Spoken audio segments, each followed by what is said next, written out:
Ok, hola, nosotros somos del equipo 5 y vamos a exponer sobre urgencias digestivas. El equipo está compuesto por Diana Vega, Paulina Sextos y Frida García. Empezamos con las urgencias digestivas. Ok, vamos a ver 8 temas. Empezamos con sangrado de tubo digestivo alto no varicial. Entonces, esta hemorragia digestiva alta, esta pues no se debe a varices, como ya mencioné. Y pues está en especial la hemorragia por úlcera péptica es los motivos más frecuentes que suelen ocurrir en hospitalización en cuanto a una patología digestiva. La mayoría de los pacientes van a morir por causas no relacionadas por la hemorragia. En este caso, la más común sería una descompensación cardiopulmonar que nos va a dar como alrededor del 37% de las causas de muerte de los pacientes, ¿no? Que no se relaciona, como dije, ya con hemorragia. Entonces, por eso, pues vamos a necesitar que haya una rápida y apropiada resucitación de nuestro paciente para pues así ver qué es lo que vaya necesitando y ver cuál medidas diagnósticas debemos tomar y así prevenir la muerte. Ok, aquí puso una tabla donde menciona las medidas a realizar inmediatamente después del ingreso de nuestro paciente. Ok, primero, inicialmente, pues vamos a iniciar con la anamnesis, ¿no? Confirmar que una hemorragia digestiva alta y vamos a hacer una evaluación dinámica a nuestro paciente. Se recomienda que se pongan 2 vías periféricas gruesas, que se tengan reserva de 2 concentrados de matiz, que se haga una prueba de coagulación, que se haya un tacto rectal, que en el caso de que se no necesite, pues se reponga la bulimia de nuestro paciente, indicar dietas y estratificar el riesgo que tenga pues de nuestra hemorragia, que eso va a ser muy importante como lo iremos mencionando un poquito más adelante en esta parte de estratificar el riesgo, ver la saturación de oxígeno, el estado de conciencia que tiene nuestro paciente y pues también ver necesario si es que se haga una transfusión, ¿no? Si nuestro paciente no tiene una patología cardiovascular, pero su hemoglobina es menor a 7 gramos sobre decilitro, ahí pues va a ser necesario hacer una transfusión para que se mantenga entre 7 a 9 gramos por litro. Y en el caso de que nuestro paciente sí tenga una patología cardiovascular y su hemoglobina sea menor a 10 gramos sobre decilitro, pues vamos a tratar de que la hemoglobina se mantenga entre 9 y 10 gramos por decilitro. Y pues también vamos a ver hacer pruebas de coagulación, ver si la hemorragia es activa o no activa, y pues vamos a ver si vamos a transferir vitamina K, entre otras cosas, ¿no? Aquí en este caso, pues vamos a ver correcto, ¿no? Aquí puse un esquema donde está como muy fácil para saber qué es lo que hay que hacer. Ok, tenemos sospecha de una hemorragia digestiva alta. En este caso, se confirma la hemorragia. Si no se confirma, pues vamos a irnos a otro diagnóstico. Y si se confirma, pues como mencioné, las dos vías periféricas gruesas, analizar el paciente y ver si tenemos reserva de sangre, analizar su molemia, transfundir o coagulación en caso de que sea necesario, ¿no? IBPs, sí, 80 miligramos por bolus intravenoso. Y en este caso vamos a evaluar si nuestro paciente es hemodinámicamente estable. Si sí lo es, pues procedemos a una endoscopía antes de las 24 horas. En el caso de que aún no sea estable después de todo esto, pues vamos a acudir a una reanimación precoz en nuestro paciente. Y si se estabiliza, pues realizamos otra vez, volvemos a una endoscopía antes de las 24 horas. Y en el caso de que el paciente después de la reanimación no se estabilice, pues ya se ingresa a la unidad de cuidados intensivos, ¿no? Con una endoscopia inmediata. Ok, la evaluación inicial, primero vamos a iniciar con un análisis, ¿no? Vamos a tener, pues, valoraciones, ¿no? Como la forma de la presentación de la hemorragia, como por ejemplo podría ser en pozos de café o hematemesis, está asociado o no a melenas. También vamos a ver, pues, si hay repercusión hemodinámica y la gravedad de esto, ¿no? Hay hematemesis masiva, la sudoración, si el paciente tiene pérdida de conciencia, ¿no? En este caso, pues, sin hipotimia. También es importante que nosotros veamos si nuestro paciente tiene comorbilidad, ¿no? Vamos a tomar en cuenta antecedentes y datos clínicos de que pueda haber a lo mejor una hepatopatía, ¿no? Ya que los pacientes con hemorragia digestiva por varices, o sea, esofagogástricas, requieren un manejo diferente. Y también vamos a ver si nuestro paciente tiene antecedentes de patologías cardiovasculares. También es importante que interroguemos a nuestro paciente si usa AINES, antiagregantes o anticoagulantes, incluyendo anticoagulantes orales de acción directa, como podrían ser el dabigatran, rivaroxaban, apixaban o edoxaban. En el caso de la exploración física para estos pacientes, primero, pues lo primero que tenemos que hacer es confirmar que hay una hemorragia, ¿no? Entonces, esto se puede hacer mediante un tacto rectal o en otro caso, pues una sonda nasogástrica, ¿no? Eh, y esta sonda, pues debe retirarse después de evaluar el aspecto del aspirado gástrico que hizo nuestra sondita. Después vamos a proceder a evaluar el estado hemodinámico de nuestro paciente, ¿no? Vamos a tomar la tensión arterial sistólica, frecuencia cardíaca, signos de hipoperfusión periférica, la saturación de oxígeno y el nivel de conciencia que éste tenga. Así pues vamos a evaluar la gravedad de la hemorragia, ¿no? De acuerdo a cómo nos den estos datos, vamos a ver cómo está la gravedad de nuestra hemorragia, cómo está de grave nuestro paciente. También es importante que descartemos cirrosis hepática. Entonces, pues vamos a valorar que haya, pues, no haya hepatopatía crónica o presencia de encefalopatía o ascitis en nuestro paciente. Entonces, para este caso, se recomienda que nosotros usemos clasificaciones para que nosotros estratifiquemos a nuestros pacientes, ¿no? Así vamos a dividirlos en pacientes que tienen alto riesgo y pacientes que tienen bajo riesgo. Esto va a ser muy importante para que nosotros podamos tomar decisiones, ¿no? De qué es lo que hacemos primero, en qué momento hacemos endoscopías o en qué momento podemos dar alta a los pacientes. Alguna puntuación, una escala que se recomienda sería la de Glasgow-Blatchford para ver el riesgo preendoscópico que nuestros pacientes tengan. Entonces, los pacientes que tienen riesgo muy bajo no requieren endoscopía urgente ni ingreso hospitalario.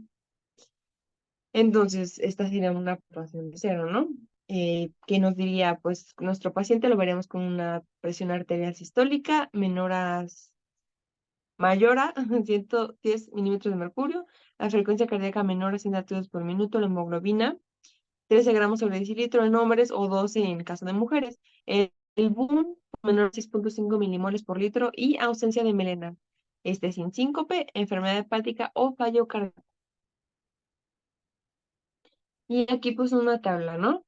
Donde pone las variables, los marcadores de riesgo y la puntuación, ¿no? Las variables sería pues urea sérica, hemoglobina, se divide entre hombres y mujeres, la presión arterial sistólica y otros marcadores, ¿no? Como la frecuencia cardíaca, presentación con melena, síncope, enfermedad hepática, insuficiencia cardíaca. Entonces vamos a ir midiendo este marcador de riesgo de acuerdo a los valores que nos da nuestro paciente y le vamos a hacer vamos a ir haciendo una puntuación. Para el manejo inicial y estabilización hemodinámica, ya lo mencioné un poco hace rato, vamos a inicialmente poner 2 vías periféricas gruesas. Esto que nos permita que haya una infusión rápida de cristaloides, ¿no? Así vamos a reponer la volemia o derivados sanguíneos si es necesario. En nuestro paciente vamos a tener pues un hemograma, ¿no? Vamos a sacar hemograma, pruebas de coagulación, función hepática y función renal con ionograma. Es importante que tengamos sangre de reserva, al menos 2 concentrados de matiz, y pues que indiquemos dieta en los casos en caso de que sea necesario realizar una endoscopia, pues como sabemos, pues quitar la dieta. Para criterios de transfusión, pues vamos a tener ciertos criterios, ¿no? En pacientes que son estables y que no tienen patología cardiovascular ni hemorragia ni tienen una hemorragia activa, su hemoglobina pues es menor a 7 gramos sobre decilitro, se recomienda que haya una transfusión restrictiva, ¿no? Para que más o menos tengamos estabilizado al paciente entre una hemoglobina de 7 a 9 gramos sobre decilitro. En pacientes jóvenes que no tienen otra patología, que están hemodinámicamente estables y que no hay evidencia de que en ese momento estén teniendo un sangrado activo, podemos mantenernos en una conducta expectante. Esto, pues, con cifras de hemoglobina inferiores a 7 gramos sobre decilitros. Si es que su anemia, pues, lo tolera bien. Y en el caso de pacientes que tengan patología cardiovascular y hemorragia activa, pues se recomienda que en esos haya una transfusión, ¿no? Para que mantengamos la hemoglobina por lo menos entre 9 y 10 gramos sobre decilitro. En el caso del tratamiento farmacológico preendoscópico, aquí se recomienda procinéticos, ¿no? Como metoclopramida o eritromicina, esto vía endovenosa.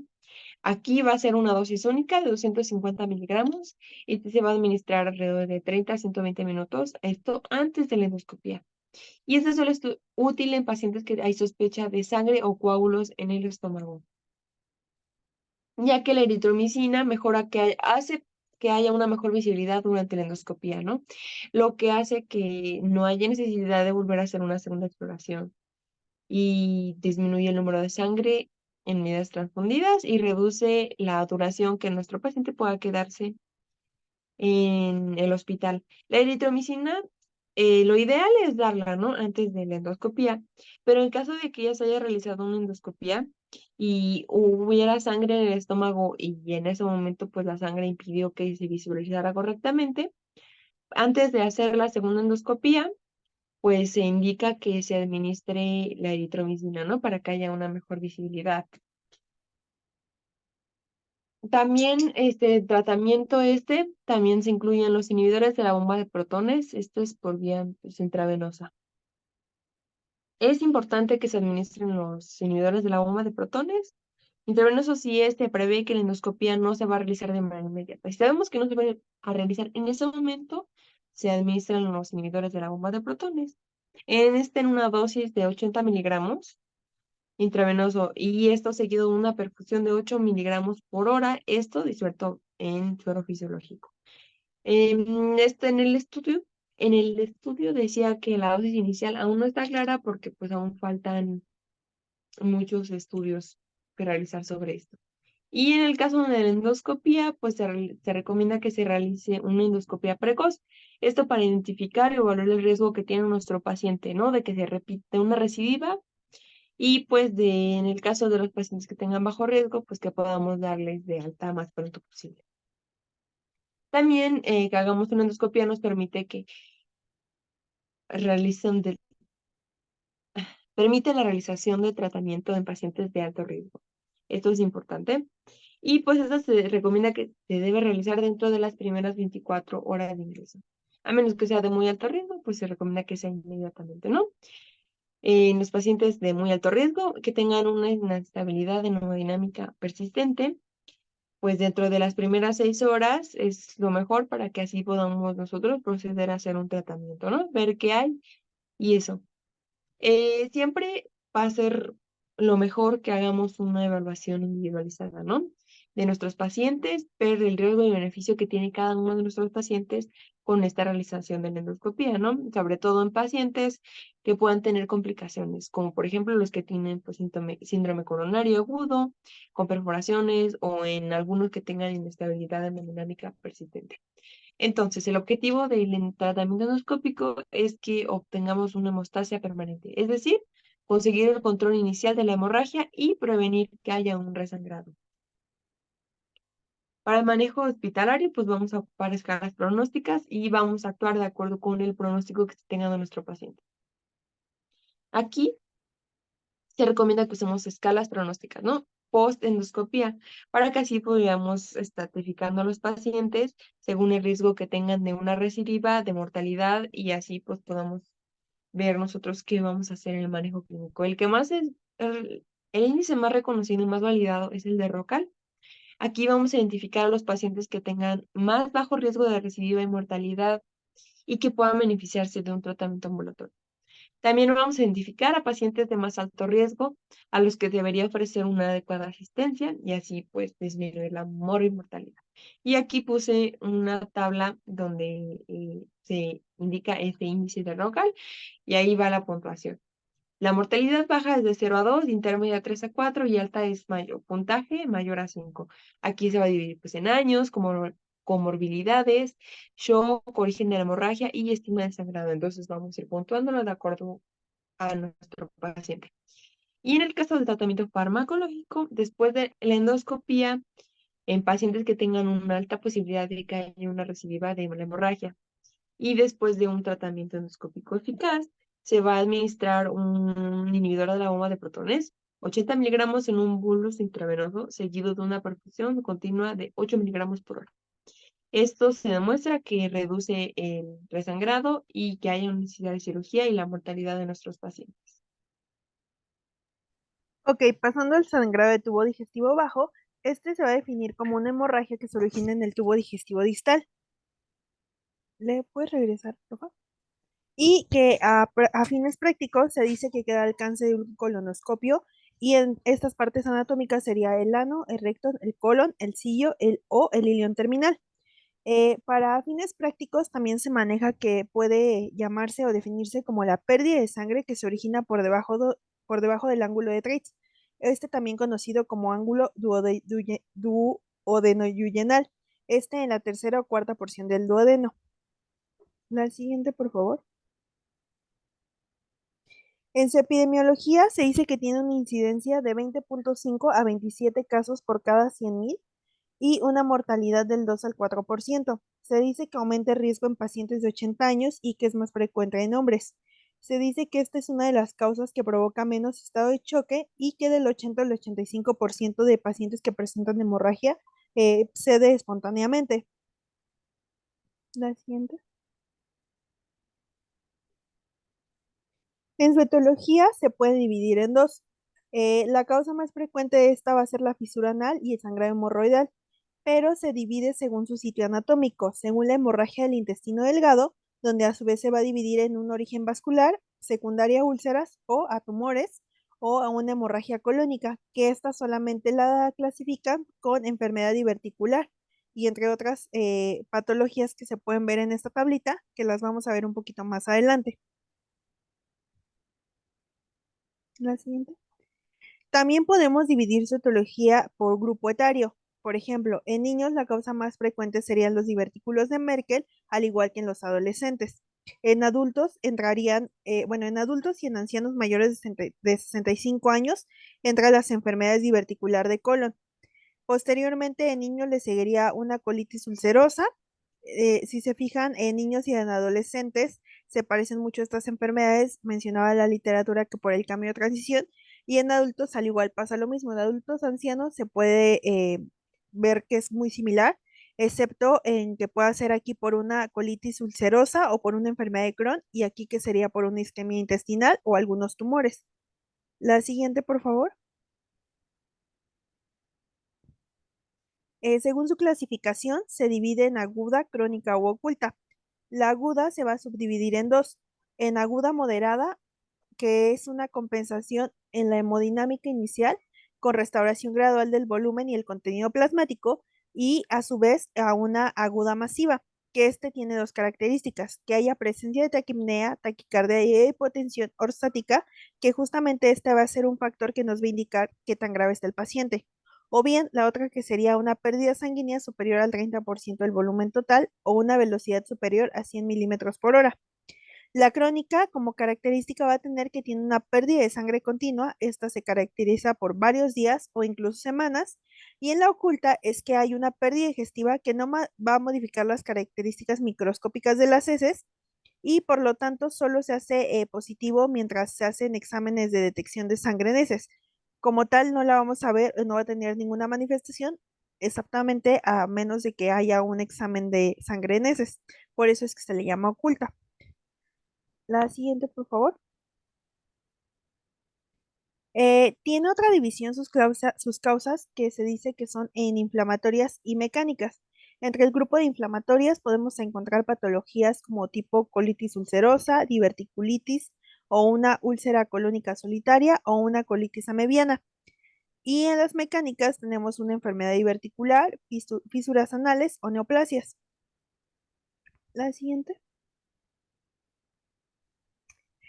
Sus causas, según su sitio anatómico, en el colon vamos a tener que el más común sería un carcinoma de colon, una colitis ulcerosa o bien una enfermedad de Crohn. En el recto tenemos carcinomas de rectos, pólipos rectales, o proctitis ulcerosa. En los divertículos como tal vamos a tener diverticulosis, diverticulitis o divertículos de Mecker. Y en las anales vamos a tener hemorroides, fístulas anales o a su vez fístulas, proctitis o criptitis y o carcinoma. La siguiente. Entre las causas más comunes se encuentran las hemorroides por diverticulitis colónica. Esta va a ser la causa más frecuente de las hemorragias de tubo digestivo bajo. Y esto, cuando la hemorragia por hemorroides es importante o recurrente, se debe practicar un tratamiento quirúrgico. Solo el 3 o el 5% de los pacientes van a presentar una hemorragia digestiva baja por esta causa. Y bueno, a su vez también de que es la causa más frecuente de la hemorragia de tubo digestivo bajo, esta va a ser la causa más frecuente de origen intestinal. Y bueno, este sangrado se va a deber a la erosión de un vaso en el fondo del divertículo. La siguiente, por favor. En las angiodisplasias se dice que sus localizaciones más frecuentes de estas va a ser el ciego, el colon ascendente y el hilo distal. Este va a ser por un aumento de presión intracapilar que a su vez va a ser, bueno, que a su vez causa dilatación de las paredes de las venas y capilares hasta llegar a una ruptura y provocar justamente esta hemorragia. La siguiente.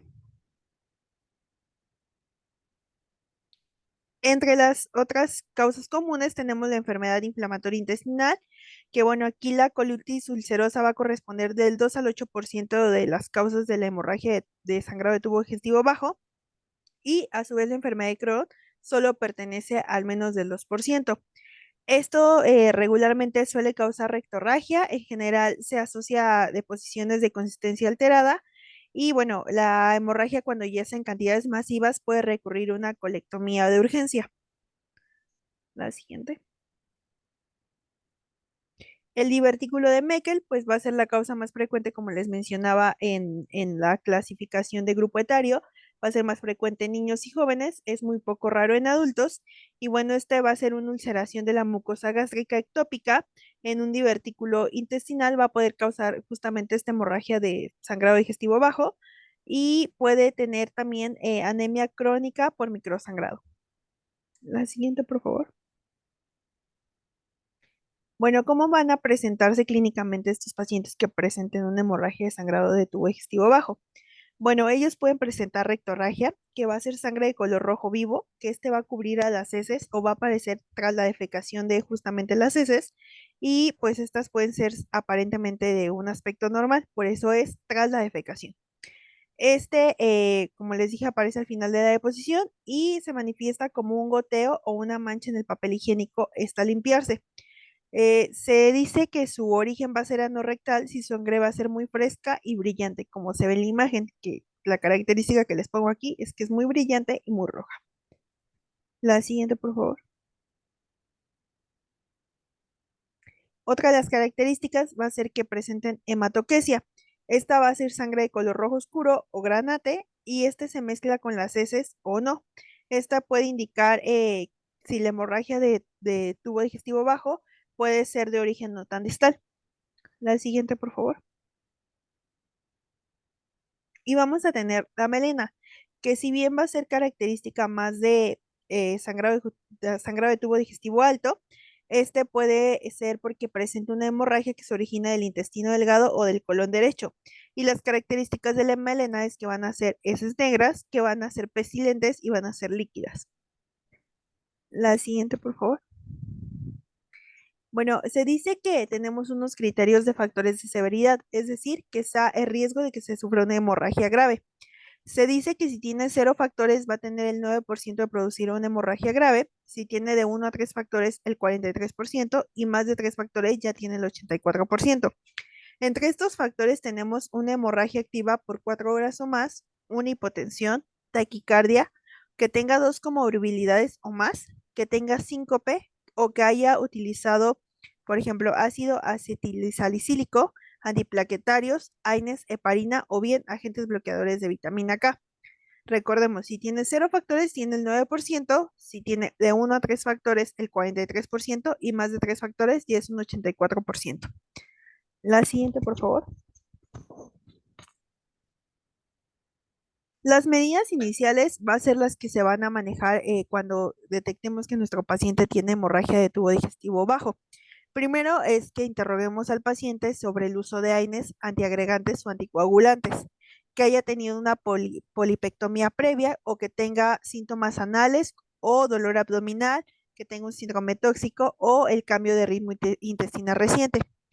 Primero que nada, vamos a tener que evaluar el estado hemodinámico. Aquí se va a considerar una hemorragia grave a la persistencia de la hemorragia digestiva baja asociada a alguna de las siguientes características: que tenga una presión sistólica de menos de 100, una frecuencia cardíaca mayor de 100 o un síncope no explicado por otras causas, que en estudios de laboratorio contenga una hemoglobina menor de 9 en ausencia de anemia crónica o previa al descenso de la hemoglobina mayor a 2. Se le coloca a nuestro paciente una sonda nasogástrica, esto porque la hemorragia bueno, porque aquí puede confundirse con una hemorragia de sangrado digestivo alto y se dice que regularmente empieza con una alta y del 10 al 15% se convierte en una baja. Posteriormente, se realiza un tacto rectal y una exploración anal y se valora si hay transfusión de los concentrados de matiz cuando está indicado si es que ya consideramos un choque hemodinámico. Eh, bueno, nos mencionaba la literatura que cuando regularmente son de tubo digestivo alto, como hay presencia de disociación de urea creatinina, esto mencionando la urea elevada con una creatinina normal. Esto solamente es para hacer una diferenciación o un diagnóstico diferencial de la hemorragia de sangrado digestivo alto o bajo. La siguiente. Ahora, la urgencia se maneja el tema en urgencias porque más que nada su urgencia se debe evaluar el estado de choque. Entonces, el índice de choque va a resultar, bueno, va a ser el que resulta dividir la frecuencia cardíaca entre la presión arterial sistólica del paciente. Si este se encuentra elevado, se puede asumir que existe una alteración de la función ventricular izquierda secundaria al choque y el valor normal va entre 0.5 a 0.7. El índice de choque nos va a tener como criterios o nos va a medir la tensión arterial, el pulso, la oximetría, el flujo urinario y la presión venosa central. Y como les dije, si es mayor a 9, pues ya existe una, bueno, predice mayor mortalidad y regularmente aquí es cuando ya se indica una transfusión masiva. Ahora, otros estudios que nos van a complementar el diagnóstico del estado de choque va a ser una gasometría arterial, donde vamos a encontrar déficit de base del bicarbonato y vamos a encontrar un lactato menor a 2 milimoles por litro. La siguiente, por favor. Otra de las cuestiones que podemos tomar para el diagnóstico de choque va a ser por medio de la presión arterial media. La fórmula sería obteniendo una presión sistólica más una presión distólica por 2 entre 3 y sus valores normales serían de 60 a 100 milímetros sobre mercurio, siendo menor de 60 que ya se puede considerar como un diagnóstico de estado de choque. El manejo del estado de choque, que va a ser el primer manejo que se hace en donde lo tengamos, va a ser establecer el estado hemodinámico, se realiza la venopunción para justamente ver estos laboratorios, se evita poner al paciente de cúbito supino justamente para que se previena la broncoaspiración y se colocan unas puntas nasales con oxígeno de 3 a 5 litros por minuto. Esto con la finalidad de mejorar el estado de conciencia. La siguiente.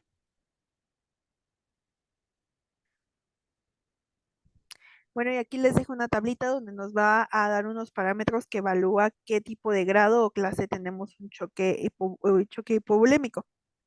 La siguiente.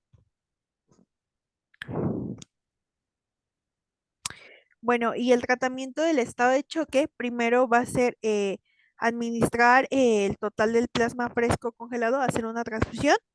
Se les hace concentrados de factores de coagulación en déficit cuando ya tiene un déficit congénito y se usa vasoactivos cristaloides para que normalicen la bulimia.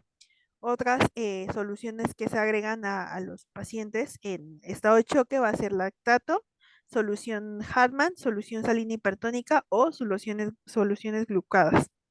Y estos serían los vasoactivos, en esta tablita vienen los que se ocupan regularmente aquí para normalizar la bulimia. La siguiente, por favor. El diagnóstico de la hemorragia de tubo digestivo bajo se va a hacer, bueno, primero por estudios de gabinete, que estos solo serían complementarios, o bien se puede hacer una endoscopía superior. Esto cuando en ocasiones el sangrado masivo va a presentarse como sangrado rectal. Esto es como para hacer un diagnóstico diferencial.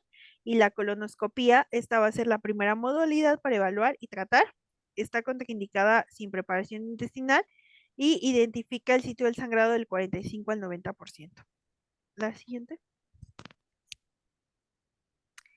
El manejo cuando se tiene una hemorragia de sangrado de tubo digestivo bajo grave, aquí se van a colocar dos vías periféricas, esto para iniciar la reposición de la bulimia urgente y analítica. Se recomienda una endoscopía digestiva alta como primera exploración diagnóstica tras la reanimación hemodinámica. Aquí se recomienda hacer un angiotac, que es la exploración de elección en estos sangrados. Bueno, cuando hay un sangrado activo o con inestabilidad hemodinámica. Y por último, se va también, bueno, si durante esta realización del angiotac no se encuentra una hemorragia activa, se desaconseja la embolización y se recomienda preparar para una colonoscopia. La siguiente. Bueno, cuando está la colonoscopia, no nos permite establecer un diagnóstico con una mayor sensibilidad y por lo tanto, este más que nada nos ayuda para dar un tratamiento. Este se considera que es la técnica mejor, con mejor realización según el costo-efectividad y se recomienda su realización precoz, esto dentro de las primeras 48 horas desde el ingreso para que se aumente la precisión diagnóstica o la posibilidad de realizar un tratamiento endoscópico y que éste reduzca la estancia hospitalaria. Aquí se debe realizar en las condiciones de estabilidad hemodinámica y tras una preparación adecuada. Recuerden que les dije que si no hay una preparación intestinal, esta no se puede hacer. La siguiente, por favor. Y bueno, por último tenemos la cirugía, que esta solo debe de considerarse tras el fracaso de la colonoscopía o del primer tratamiento.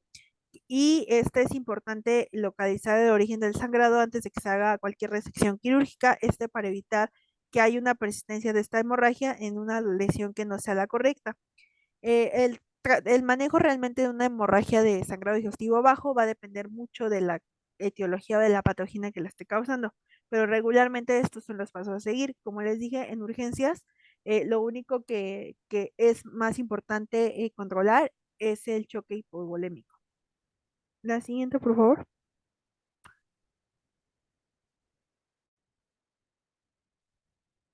Ahora, vamos con la pancreatitis, ¿ok? Entonces, la pancreatitis, como sabemos, pues es un trastorno inflamatorio del páncreas, ¿no? Entonces, cualquier cosa que altere la homeostasis de la función pancreática normal puede provocarnos una pancreatitis aguda. Y en este caso, como pancreatitis aguda. Entonces, esta sintomatología, el 40, bueno, las causas más frecuentes va a ser pues una enfermedad del tracto biliar y pues el consumo de alcohol. La más frecuente en el 40% de los casos es por una enfermedad del tracto biliar, ¿no? Está causada por una obstrucción biliar debida a un cálculo. Y en el caso de consumo de alcohol, este se da en el 30% de los casos. Y pues suele ser una exacerbación de la pancreatitis crónica, ¿no? Este se observa con el consumo habitual de alcohol, ¿no? Como durante 5 a 15 años, pero incluso puede verse después de consumir una cantidad excesiva de alcohol.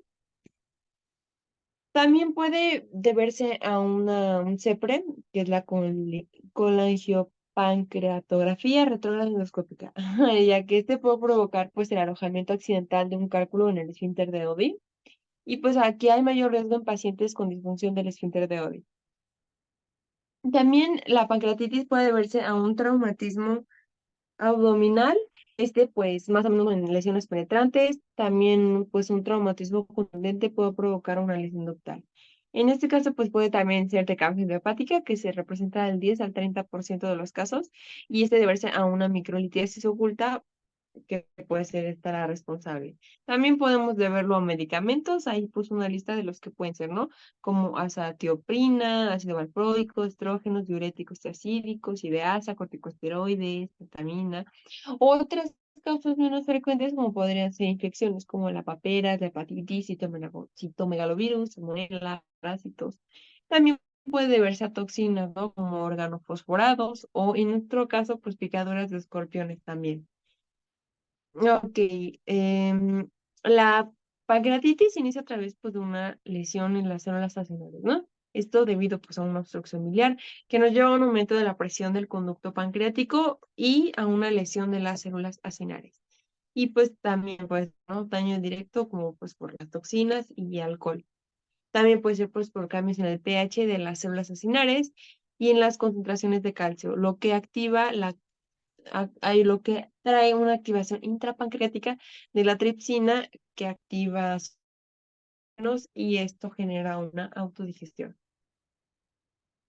Y después, pues, una inhibición de la secreción de los lacrimógenos en los conductos pancreáticos, lo que nos lleva a una exocitosis en un intersticio.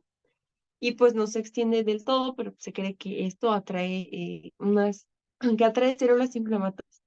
Entonces, pues llegan las inflamatorias, liberan citoquinas y esto trae pues una inflamación pancreática. Y pues la liberación de citoquinas y lesión vascular por las enzimas trae vasodilatación y una permeabilidad vascular, lo que trae desplazamiento del líquido al espacio intersticial y y una disminución de la perfusión e hipotensión. Y esto nos puede provocar shock, insuficiencia renal aguda o necrosis pancreática. En el caso de los síntomas, pues se pueden presentar náuseas y vómitos, anorexia, diarrea y fiebre leve. En el caso de también dolor abdominal agudo, pues se ve en el epigastro, es sordo y constante, este tiene una aparición súbita y va siendo creciente en intensidad. Este se puede irradiar a la espalda en un 50% de los pacientes. En el examen físico, pues en un examen general vamos a encontrar taquicardia, sensibilidad abdominal, distensión abdominal y una disminución de los ruidos intestinales, ¿no? Va a haber un hilio para en este caso, si la enfermedad es grave, pues vamos a encontrar fiebre, hipotensión, taquipnea y crepitaciones. Y en el paciente, pues va a haber un aspecto pálido y pues diaforesis. En signos de una causa subyacente, podemos encontrar, por ejemplo, en una hepatomegalia, vamos a encontrar pancreatitis alcohólica. En una ictericia escleral o ictericia, una coledocolitiasis. Si hay espasmos musculares, pues una hipocalcemia. Y jantomas, pues hipertrigliceridemia. Vamos a encontrar pues algunos signos de alarma de hemorragia retroperitoneal en el caso de una pancreatitis grave y necrosante. En este caso, aquí hay uno que se llama signo de Kohler y aquí hay una decoloración de color azul alrededor del ombligo, ¿no? Esto debido a que hay sangre en el peritoneo. También vamos a encontrar el signo de Gray Turner. Aquí va a haber una decoloración marrón rojiza en los ojos. Esto pues porque va a haber presencia de sangre en el retroperitoneo o pues exudado pancreático. En el caso de los criterios diagnósticos, pues el diagnóstico de pancreatitis aguda requiere al menos dos de los siguientes elementos. Que haya una aparición aguda del dolor abdominal epigástrico, que la amilasa o la lipasa sérica esté elevado 3 veces el límite superior de lo que es normal, o que encontremos hallazgos característicos en los estudios imaginológicos. En los laboratorios, pues como mencionamos, la amilasa y la lipasa sérica pues van a estar aumentados, ¿no? La lipasa sérica es la más específica para pancreatitis. También en el caso de la prueba de función hepática, pues la alanina aminotransferasa va a estar mayor a 150 unidades por litro y esta va a estar elevada a la bilirrubina, lo que nos da, pues, lo que nos indica que hay una pancreatitis secundaria a cálculos biliares. Y pues este también puede estar elevado con el consumo excesivo de alcohol. En el caso del calcio lo vamos a encontrar el calcio, si el calcio está elevado, esto puede ser causa de potencial de pancreatitis. Y en el caso de que el calcio esté disminuido, pues este puede observarse con frecuencia, entonces, pero aún así debemos corregir. Si está elevado el nitrógeno ureico en sangre, esto nos quiere decir que hay una enfermedad grave.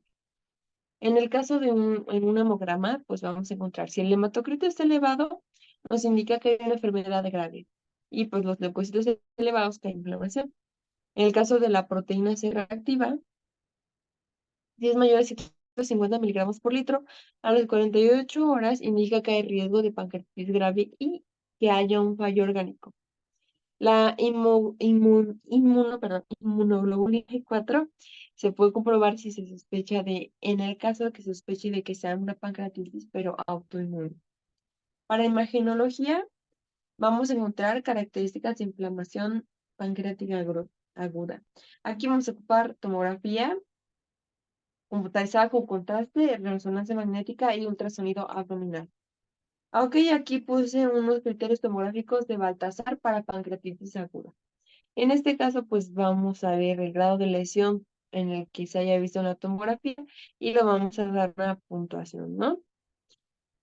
En este caso, ¿no? Está A, B, C, D, E, que esté normal, la organismo difuso del páncreas, anomalías, presencia de colección mal definida, presencia de dos o más colecciones líquidas mal definidas. Entonces vamos a poner Y también pues está, ¿no? Una tableta de con el grado de necrosis y se da una puntuación.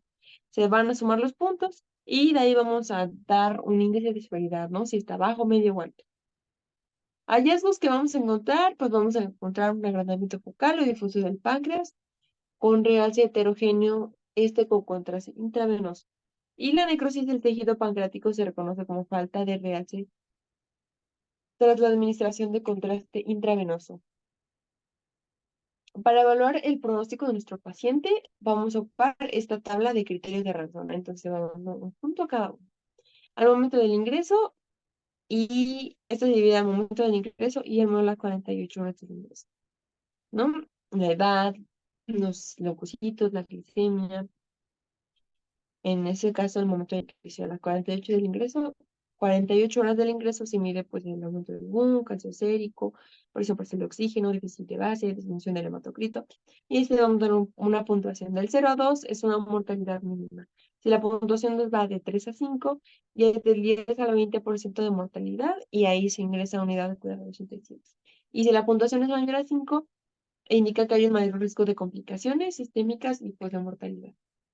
También tenemos esta tabla de puntuación de IBISAP y aquí pues están el boom, alteración del estado mental, síndrome de respuesta inflamatoria sistémica, edad del paciente, derrame pleural. Y ahí está el boom. El riesgo sería pues mayor a 25 miligramos por decilitro. Alteración del estado mental, escala de Glasgow, menor a 15.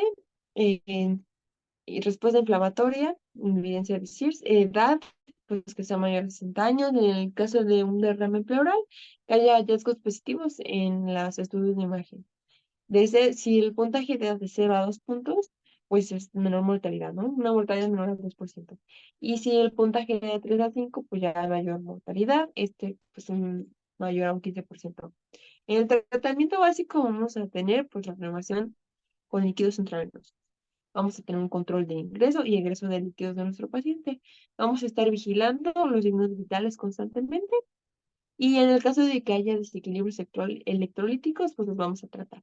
Igual vamos a estar vigilando para que no los haya en caso de que no los tengan. Los medicamentos pues van a ocuparse analgésicos, que generalmente son opioides y antimiméticos. En el caso pues, de que sea por cálculos biliares, pues el CP, ¿no? Se puede realizar una esfinterotomía y extracción de estos tártaros. Esto indicado en caso de coledocolitiasis o evidencia de colangitis. Y la colecistectomía es una pues, extirpación quirúrgica de la vesícula biliar y se realiza tras la recuperación de la pancreatitis. En el caso del alcohol, pues vamos a educar a los pacientes, ¿no? Y que tengan abstinencia de esto. En el caso de que haya necrosis, ¿cómo se va a manejar? Esto con antibiótico-terapia. Esto independientemente del tamaño, localización o extensión. Vamos a ocupar de hibridación a los que no mejoran con tratamiento conservador, ¿no? Entonces, una vez que la necrosis sea organizada con una cubierta fibrosa, ¿no? 4 semanas, y pues como tercero, cirugía, ¿no? Necrosectomía más lavado cerrado, o necrosectomía más colocación de drenaje, o necrosectomía más reexploración programada. El siguiente tema del cual vamos a hablar es el abdomen agudo. El abdomen agudo es un síndrome clínico cuyo síntoma predominante es el dolor abdominal intenso, que es de inicio brusco o insidioso y es de rápida evolución, es decir, se instaura en menos de 24 o 48 horas y está acompañado generalmente de síntomas gastrointestinales, afectación al estado general, lo que obliga al paciente a ir a consulta tras su instalación. El dolor suele acompañarse de uno o más signos de irritación peritoneal, y entre los más frecuentes se encuentran la rigidez de la musculatura abdominal, el incremento de la sensibilidad abdominal con o sin signo de rebote positivo y defensa o resistencia involuntaria. El objetivo primordial del diagnóstico es determinar qué casos necesitan tratamiento quirúrgico, cuándo y en qué momento está indicado, así como cuáles casos solo ameritan una terapéutica médica expectante. Siguiente, por favor. En México comprende aproximadamente el 30% del total de las consultas de urgencias y constituye entre el 13 y el 40% de todas las emergencias posiblemente quirúrgicas. En los individuos jóvenes, la apendicitis es la causa más común de un abdomen agudo, y en los adultos, las causas más frecuentes es la enfermedad biliar, la obstrucción intestinal, la isquemia intestinal y la diverticulitis. Se puede clasificar en un abdomen agudo no quirúrgico y en un abdomen agudo quirúrgico. Las causas no quirúrgicas del abdomen agudo, pues tenemos causas endocrinas o metabólicas, causas hematológicas y por toxinas y drogas. Y en el abdomen agudo quirúrgico, las causas quirúrgicas se pueden dividir en 5 grupos. El primer grupo es el de inflamación e infección, el segundo incluye las causas hemorrágicas, el tercer grupo perforación, el cuarto por obstrucción y el quinto por isquemia. Siguiente, por favor. Gracias. Dentro de las causas quirúrgicas de abdomen agudo, hemorrágicas, tenemos la ruptura de un aneurisma, la ruptura de un embarazo ectópico. Por infección, tenemos que se puede generar un abdomen agudo por apendicitis, por diverticulitis, por abscesos hepáticos. Por perforación, se puede generar por úlceras gástricas perforadas o por un divertículo perforado. Y por obstrucciones, por vólvulos o por una obstrucción de intestino delgado o grueso.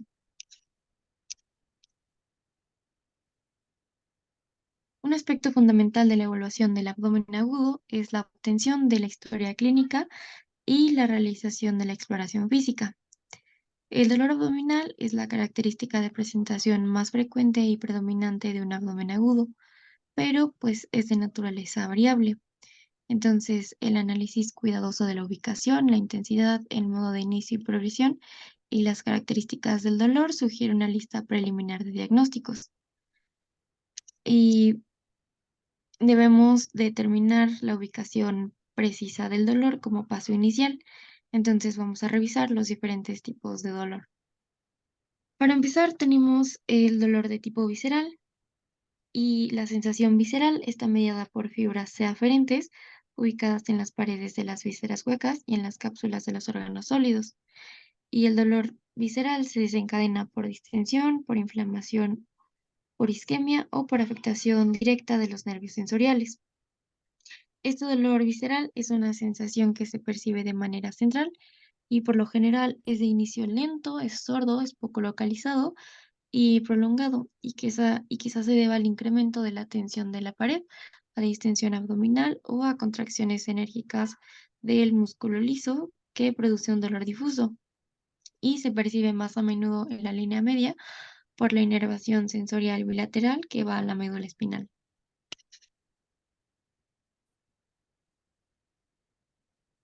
El siguiente tipo de dolor es el dolor parietal, el cual está mediado por fibras nerviosas delta, tanto C como A, y se encargan de la transmisión de la sensación de un dolor más agudo, más intenso y es mejor localizado. Lo que lleva a un dolor localizado con mayor precisión es la irritación directa del peritoneo.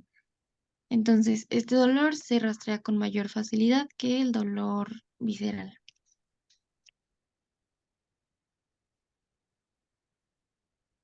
El siguiente tipo de dolor es el dolor referido, el cual denota sensaciones nocivas percibidas en un sitio distante del estímulo primario fuente.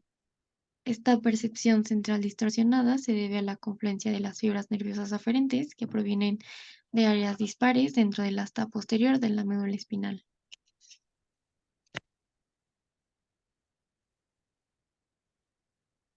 El otro tipo de dolor es el dolor que se disemina o cambia de sitio. Aquí el sitio inicial del dolor debe distinguirse del correspondiente al momento de la presentación. Por ejemplo, en un paciente que tiene apendicitis aguda, el dolor visceral por lo regular comienza en la región epigástrica o periumbilical y después se desplaza para convertirse en un dolor parietal que es más intenso y pues se localiza en el cuadrante inferior derecho cuando sobreviene inflamación directa del peritoneo suprayacente.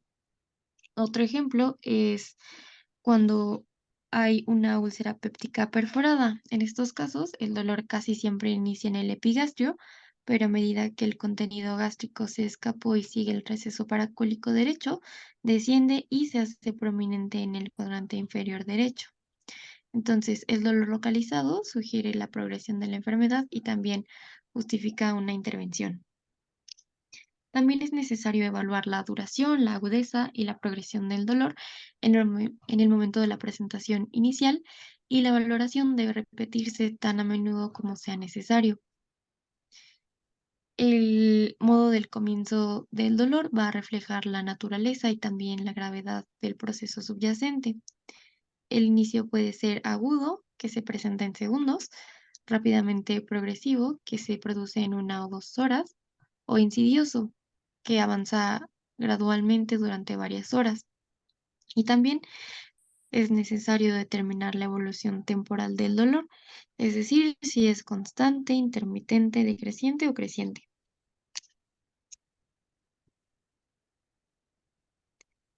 También es importante interrogar acerca de otros síntomas asociados con el dolor abdominal, ya que la anorexia, la fiebre, náuseas, vómito, estreñimiento y diarrea a menudo se acompañan de dolor en el abdomen, pero son síntomas muy inespecíficos y tienen un valor diagnóstico limitado. Hablando específicamente del vómito, em, cuando hay dolor abdominal agudo quirúrgico, por lo general primero aparece el dolor abdominal y después el vómito, mientras que en las enfermedades que requieren un tratamiento médico expectante, primero sucede el vómito y después el dolor abdominal. En cuanto a la diarrea, una diarrea acuosa copiosa va a ser característica de la gastroenteritis y de otras causas médicas de un abdomen agudo. Cuando encontramos una diarrea teñida con sangre, esto va a ser sugerente de colitis ulcerosa, enfermedad de Crohn o disentería basilar o amebiana. Em, Otro síntoma es la fiebre, que es un marcador de inflamación y puede estar presente en diversas enfermedades médicas y quirúrgicas en el abdomen si se permite que progresen. Pero la sensibilidad de este hallazgo es baja y en la mayoría de las enfermedades que llevan a un abdomen agudo, la fiebre es baja o nula.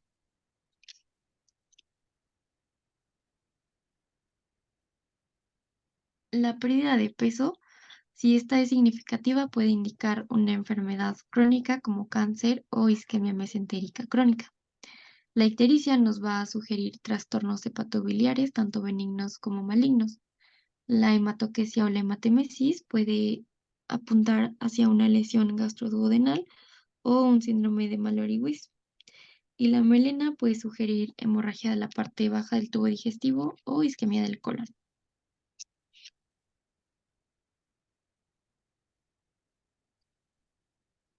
Ahora, otros aspectos importantes de la historia clínica, primero son los antecedentes personales patológicos. Una anamnesis completa de los antecedentes personales patológicos es muy importante para identificar tanto enfermedades médicas relacionadas con la presentación del abdomen agudo como afecciones asociadas de los sistemas pulmonar, renal y cardíaco, cuya presentación puede imitar un abdomen agudo. También muchas enfermedades médicas crónicas complican la presentación del paciente y también aumentan su riesgo quirúrgico general. Y antes de proceder a una intervención quirúrgica, debe de evaluarse el estado cardiovascular y pulmonar. Y también es muy importante notar si hay enfermedad hepática, ya que aumenta el riesgo de hemorragia gastrointestinal. En cuanto a los antecedentes quirúrgicos, es muy importante obtener cualquier antecedente de una operación abdominal, inguinal, vascular o torácica, porque es muy relevante para la enfermedad actual. También se debe prestar atención al modo de la operación y a cualquier reconstrucción anatómica porque pueden aclarar aspectos de la queja actual. También se debe de conseguir el antecedente de implantes de cuerpos extraños como mallas o implantes óseos. Y pues también hay que interrogar sobre los antecedentes ginecológicos por un posible embarazo ectópico, por un folículo ovárico roto o por endometriosis.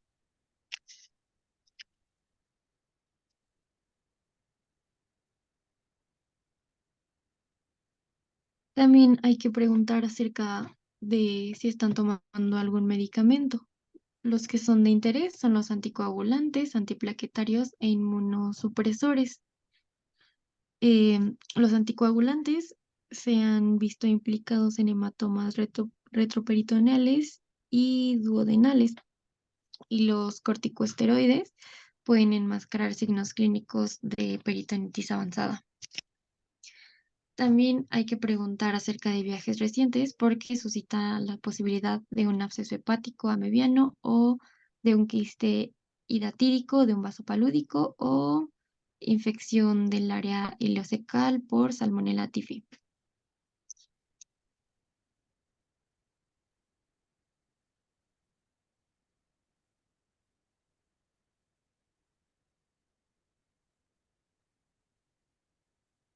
Ahora, en cuanto a la exploración física, los pasos que vamos a tomar en cuenta para explorar un abdomen agudo, primero va a ser la evaluación global y los signos vitales.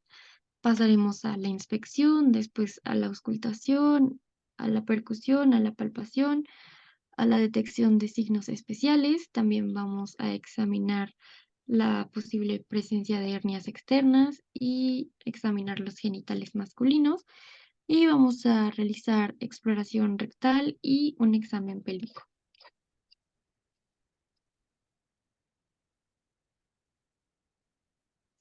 En cuanto a los estudios de laboratorio, en todo paciente que tenga dolor abdominal agudo, se debe de realizar una biometría hemática, electrolitos séricos, glucosa, urea, creatinina sérica, un examen general de orina.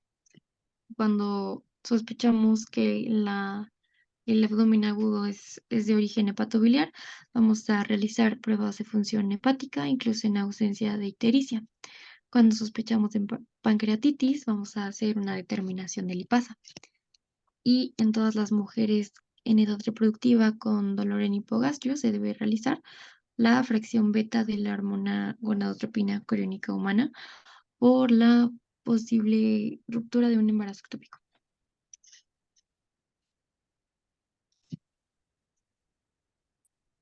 En cuanto a los estudios de imagen, la tomografía computarizada es el estudio inicial más usado en la valoración de un abdomen agudo de origen desconocido. Su mayor rendimiento se observa en casos de obesidad, pancreatitis, isquemia mesentérica, en casos de diverticulitis, de obstrucción intestinal y de aneurismas en pacientes estables. Y su utilidad va a ser limitada en padecimientos como la apendicitis porque aporta poca información adicional a a la valoración clínica inicial. También se puede realizar una ecografía y esta va a ser útil ante la sospecha de alteraciones ginecológicas, enfermedades hepatobiliares o aneurismas en pacientes inestables. Y la Radiological Society of North America lo recomienda para valorar el cuadrante superior derecho y la región suprapúbica.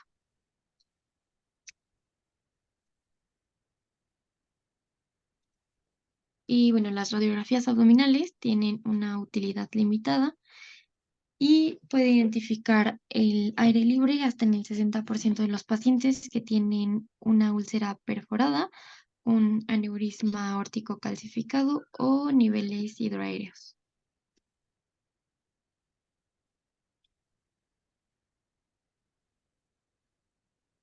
Y bueno, como consideraciones adicionales, cuando el diagnóstico está en duda, se debe considerar la vigilancia y revalorar al paciente con exámenes seriados.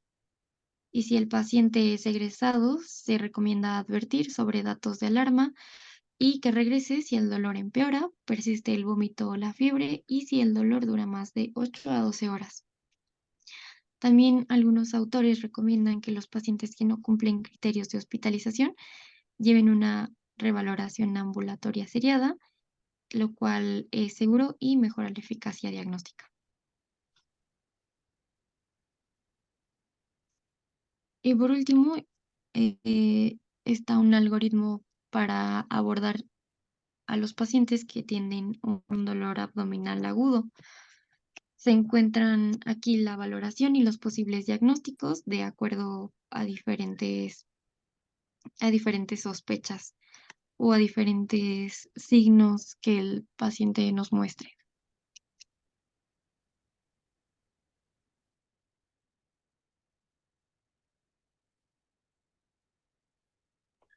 Ok, ahora vamos a seguir con insuficiencia hepática.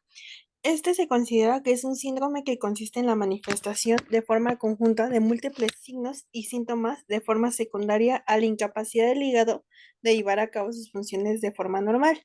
En tanto a su epidemiología, se dice que en Estados Unidos son 2.000 casos por año y la tasa de supervivencia son inferiores al 30%.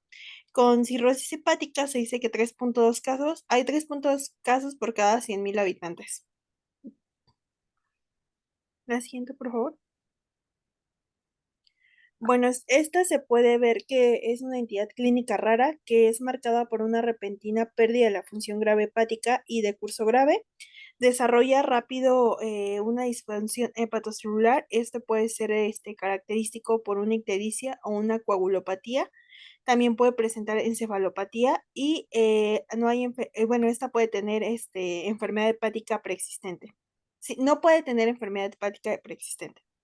El intervalo entre el inicio de la el anterior, por favor. El intervalo entre el inicio de la enfermedad hepática aguda y la aparición de la insuficiencia hepática se dice que va de 2 a 4 semanas, de 2 a 4 y entre esas abarca 24 semanas más. La siguiente, por favor. Las causas, se dice que el 45% es por consumo de paracetamol, el 15% es indeterminada y otras cosas que se le han ocasionados son virus de la hepatitis B, enfermedad de Wilson, consumo de fármacos, hepatitis autoinmune o virus de la hepatitis A. La siguiente, por favor. Bueno, esta es una tablita donde menciona que las causas de la insuficiencia hepática y aquí marca que la frecuencia de por hepatitis B es del 53.3%, entonces está, pues se puede ver que es más del 50%, más de la mitad de los pacientes que han presentado la hepatitis B es una de las causas. Y bueno, le sigue el uso de medicamentos como el meloxicam, glimipride o tebecul. Y la siguiente es una hepatitis de tipo A con el 6.7% y de causa no determinada el 20%. Y bueno, esta es otra tablita donde menciona los fármacos que se están asociados a insuficiencia hepática aguda. La siguiente, por favor. La fisiopatología se dice como tal que es compleja.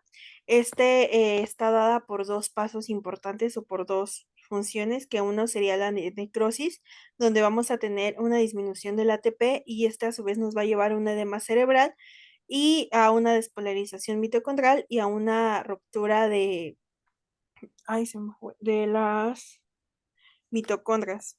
Y la apoptosis tiene una preservación del ATP, hay una condensación de la cromatina y hay una degradación del DNA.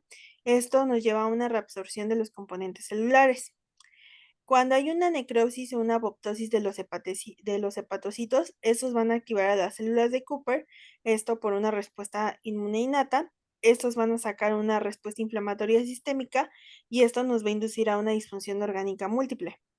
La siguiente, por favor. La insuficiencia múltiple tenemos que puede ser a nivel cardiovascular, donde vamos a ver elevados niveles de interleucina 6 y 8, vamos a tener insuficiencia suprarrenal, lesión endotelial o aumento del óxido nítrico, que esto nos va a llevar a que tengamos una hipotensión. En la falla renal vamos a tener, que es la segunda causa de hipovolemia, tenemos una coagulación intravascular diseminada. En la coagulación hay disminución de la síntesis hepática de los factores 2, 5, 7 y 10 y también disminuyen los niveles de proteína C, S y de la antitrombina 3.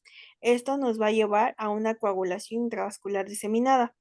El daño neurológico o la disfunción neurológica nos lleva a hacer una encefalopatía hepática, un edema cerebral o con hipertensión intracraneana. Y por último, nos puede llevar a una disfunción inmune o una sepsis, que esto nos va a llevar a una infección o una sepsis en general. La siguiente, por favor. Se dice que se clasifica en tres tipos. Tenemos la hiperaguda, que va a tener un tiempo de presentación de 0 a 1 semana, es decir, de 1 a 7 días.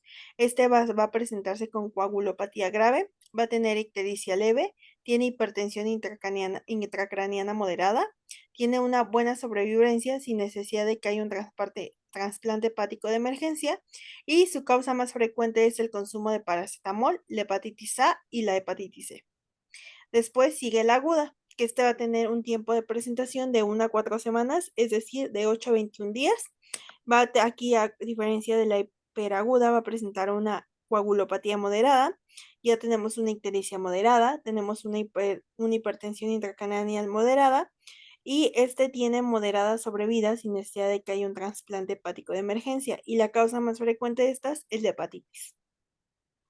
Tenemos la subaguda, que tiene un tiempo de presentación de 4 a 12 semanas, es decir, de 22 a 8 semanas.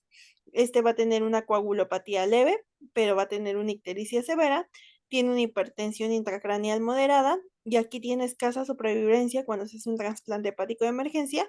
Y aquí la causa más frecuente es a fármacos de distintos tipos, como los que les mencioné en la tablita anterior, y frecuentemente, o el más común, a paracetamol. La siguiente, por favor. Bueno, tenemos otras clasificaciones, entre ellas tenemos la de Trey y Davison, que fue en 1970, y esta le llaman como una insuficiencia hepática fulminante, que se define como con la aparición de encefalopatía hepática dentro de las 8 semanas del inicio en una persona que aparentemente está sana. Tenemos la clasificación de Gibson-Nicol, que es una insuficiencia hepática de comienzo tardío, que son pacientes en los que las alteraciones del sensorio se desarrollan a partir de las 8 a 24 semanas de que está el inicio de los síntomas. Y también tenemos la de Bernaul y Kuhl, que es una falla hepática fulminante donde ya hay aparición de encefalopatía dentro de las 2 semanas dentro de las 2 primeras semanas en que aparece la ictericia, mientras que la llamaron también a su vez hepatitis subfulminante si la encefalopatía va a aparecer de 2 a 12 semanas después de la ictericia. Y tenemos por último la de O'Grady, y esta la marca que fue la que les mencioné la pasada como una insuficiencia hepática hiperaguda, aguda y subaguda, que recordemos que es cuando la encefalopatía aparece dentro de los 8 días, después de los 8 a los 28 días, y de 4 a 24 semanas la hiperaguda, perdón. Y bueno, esta clasificación de O'Grady es la que más se va a ocupar, y si se fijan todas, aparece, bueno, o marca como un marcador que tenga la encefalopatía. La siguiente, por favor. Las manifestaciones clínicas se van a dividir en dos, que son síntomas generales, como que van a tener fatiga, pérdida del apetito y náusea, van a tener debilidad muscular, que va a ser o la falta de fuerza y sensación de debilidad, el meteorismo, la apatía y la alteración de ritmo circadiano. Ya los síntomas característicos, la encefalopatía hepática, que es la que les mencionaba que es uno de los marcadores, el edema cerebral, que se puede caracterizar por una causa de mortalidad, la ictericia, que va a ser el diagnóstico para cualquier tipo de forma fulminante, el factor hepático, entre ellos los mercaptanos, fiebre, el tamaño hepático, alteraciones metabólicas y de laboratorio como la hipoglicemia, la albuminemia, los tiempos de protonina prolongados y los tiempos de tromboplastina prolongados. La siguiente, por favor. Bueno, entre los estudios que se piden van a ser química sanguínea, pruebas de función hepática, tiempos de protombina, biometría hemática, gasometría, pues todos los estudios que se piden básicos. Entre ellos vamos a incluir justamente la serología de hepatitis viral para ver cuál sería la causa. Se pide también marcadores autoinmunes, prueba de embarazo, niveles de ceruloplasmina, hierro sérico, transferina, ferritina, alfa-1 antitripsina, ante HIV, glucosa, nitrógeno ureico, creatinina, sodio, potasio, cloro, bicarbonato, calcio, magnesio, fósforo. Se pide AST, ALT, fosfatasa alcalina, bilirrubinas totales y albúmina. También se hace un conteo de leucocitos, de hemoglobina, hematocrito y plaquetas. Y también pues vamos a pedir algunos anticuerpos. La siguiente, por favor. Bueno, en caso de sospecha de enfermedades de Wilson, ¿puedes regresarle, por favor? Tenemos que pedir hemocromatosis y fenotipo y el nivel. que era, si lo recuerdan, una de las causas de la insuficiencia hepática. Ahora sí, la siguiente, por favor. Bueno, el tratamiento se va a llevar a cabo por medidas generales, se va a tener un monitoreo y se tiene una admisión a la unidad de cuidados intensivos. Aquí se tienen que hacer pues las actividades de enfermería, se tiene que elevar la cabeza de 20 a 30 grados, se tiene que tener una atención del control de de las infecciones, se tiene que evitar la sedación, la sobreestimulación, la succión agresiva, se tiene que monitorizar el lado de la cama, se tiene que ver la presión venosa central, la línea arterial, la zona urinaria y una medición frecuente de los niveles de glucosa. La siguiente, por favor. Y bueno, entre las medidas generales, o más bien la farmacología, se dice que se da N-acetilciteína, se da 140 miligramos kilo en dosis de carga, seguidas por 70 miligramos kilos en 17 dosis cada 4 horas y oral. Cuando tenemos edema cerebral, se tiene que vigilar los electrolitos séricos cada 4 horas. Y bueno, la osmolaridad sérica no debe extender los 320 miliosmoles sobre litro. Se da manitol con la dosis inicial de 0.5 a 1 miligramo kilo. Posteriormente, se va a disminuir a 0.25 cada 6 horas. Y cuando hay convulsiones, se trata con sedantes no benzodiazepínicos a dosis mínimas. Y cuando hay coagulopatía, se administran concentrados plaquetarios. Este solo en caso de que haya un procedimiento invasivo o un recuento plaquetario de menos de 10.000. Y bueno, se preparan crioprecipitados de niveles de fibrinógeno. Bueno, más bien se administra también concentrados plaquetarios cuando hay crioprecipitados de niveles fibrinógenos menores a 200 miligramos sobre litro. La siguiente. Y bueno, se considera cuando hay un trasplante hepático que en cualquier paciente con daño hepático progresivo y grave, cuando la insuficiencia hepática aguda cumpla con los criterios de un resultado fatal probable. Entre estos criterios tenemos que criterios de King Collage y bueno, y los criterios de Clinch, que se los voy a dejar aquí en esta tablita. La siguiente, por favor. Entre sus complicaciones va a ser porque los pacientes con insuficiencia hepática se van a agravar por un desequilibrio electrolítico, ácido base y la hipoglucemia, por eso es que se tiene que mantener un control de la glucemia. Entre sus complicaciones tenemos el edema cerebral, las infecciones, que son las más comunes, y puede, como les decía, también es inducido por el acetaminofén o el paracetamol. Y bueno, porque tiene un efecto tóxico en los túbulos renales y su incidencia es hasta el 60% de los pacientes que presentan insuficiencia hepática. La siguiente, por favor.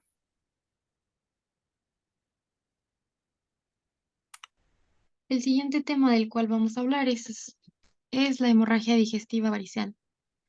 Y pues, ¿qué son las varices? Estas son colaterales venosas dilatadas que tienen una pared relativamente débil con tendencia a romperse y llegar a sangrar de manera masiva.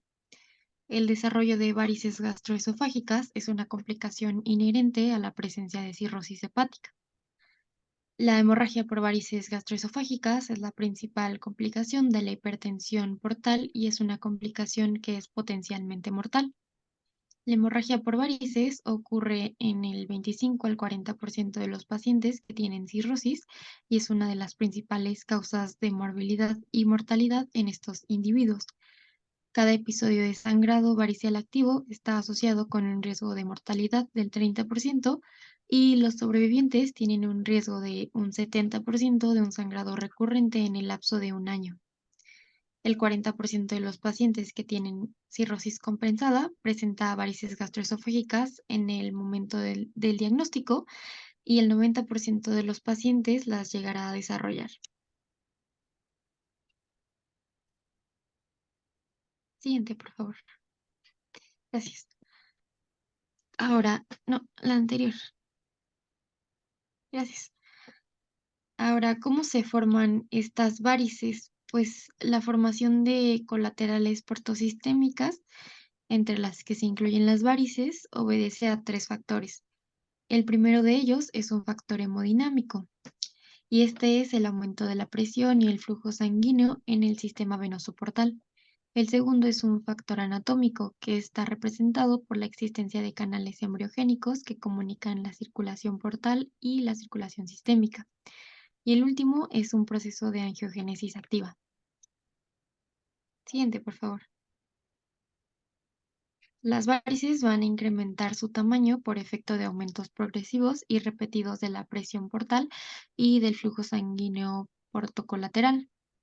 Otros factores que contribuyen al aumento progresivo del tamaño varicial son las comidas, el ejercicio físico, el consumo de alcohol y el aumento de la presión intraabdominal.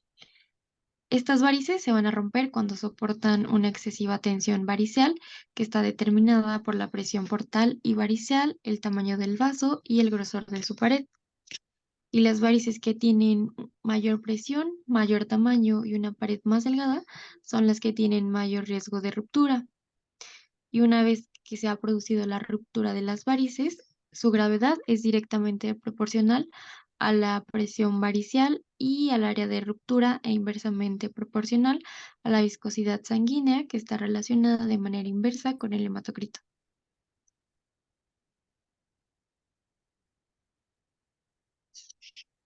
Ahora, el riesgo de hemorragia de las varices se va a relacionar con el tamaño, con la localización de las varices, con el grado de hipertensión portal, con la gravedad de la cirrosis y por ciertos hallazgos endoscópicos, como lo son los signos del rojo cardenal por las manchas hematoquísticas, un eritema difuso, las manchas rojo cereza y las manchas blancas en pezón, los cuales son tapones de plaquetas o de fibrina que se ven como proyecciones blancas similares a pezones proyectadas desde una varice, lo que indica un sitio con hemorragia reciente y con un riesgo muy alto de sangrado.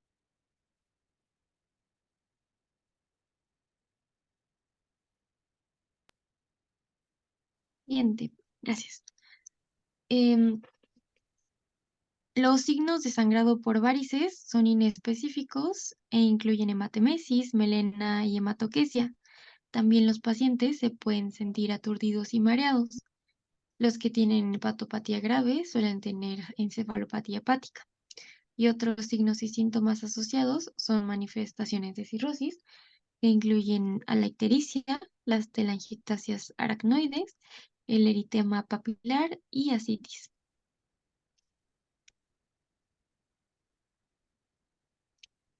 Lo que vamos a encontrar en el laboratorio, en las personas que tienen daño hepatocelular activo, se van a observar anomalías de las enzimas hepáticas, como lo son la alanina aminotransferasa y la aspartato-aminotransferasa. También pueden llegar a tener hiperbilirrubinemia y función de síntesis deficiente con hipoalbuminemia e INR alto. Los pacientes que tienen supresión de la médula ósea por el alcohol pueden presentar pancitopenia.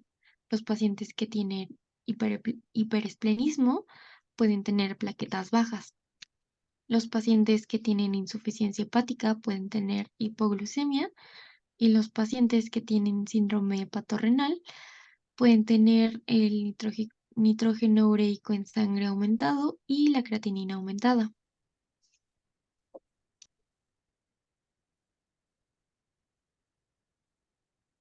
Los estudios de imágenes que vamos a emplear van a ser primeramente la endoscopia digestiva superior, que es la modalidad diagnóstica primaria y también permite el tratamiento endoscópico. Hay unos criterios que son los criterios de la Japanese Research Society for Portal Hypertension, que incluyen una clasificación del tamaño o de la forma de las varices y las clasifican como F1, F2 o F3. Las varices rectas pequeñas se clasifican como F1, y las varices tortuosas agrandadas que ocupan menos de un tercio de la luz esofágica son F2, y las varices grandes que tienen forma de espiral y abarcan más de un tercio de la luz esofágica son F3. Otros estudios que podemos emplear son la tomografía abdominal o la ecografía, y estas nos van a mostrar la presencia de vasos colaterales o la recanalización de la vena umbilical.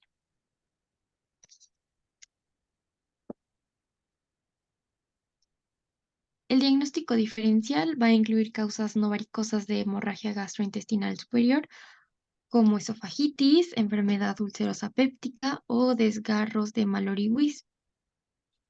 Y como complicaciones, pues tenemos a las infecciones bacterianas, las cuales están presentes hasta en el 20% de los pacientes cirróticos con hemorragia gastrointestinal y posteriormente se desarrollan en el 50% adicional de los enfermos durante durante la hospitalización por las hemorragias varicosas. En estos casos se ha demostrado que el uso de antibióticos profilácticos en personas que tienen hemorragia aguda por varices disminuye las tasas de infección subsiguiente, de peritonitis bacteriana espontánea y de fallecimiento.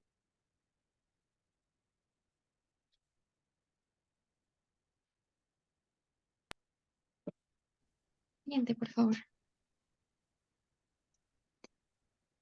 Ahora, para el tratamiento, eh, hay los pacientes que tienen varices se van a tratar con diversas modalidades de manera simultánea que incluyen tanto tratamientos médicos como tratamientos endoscópicos.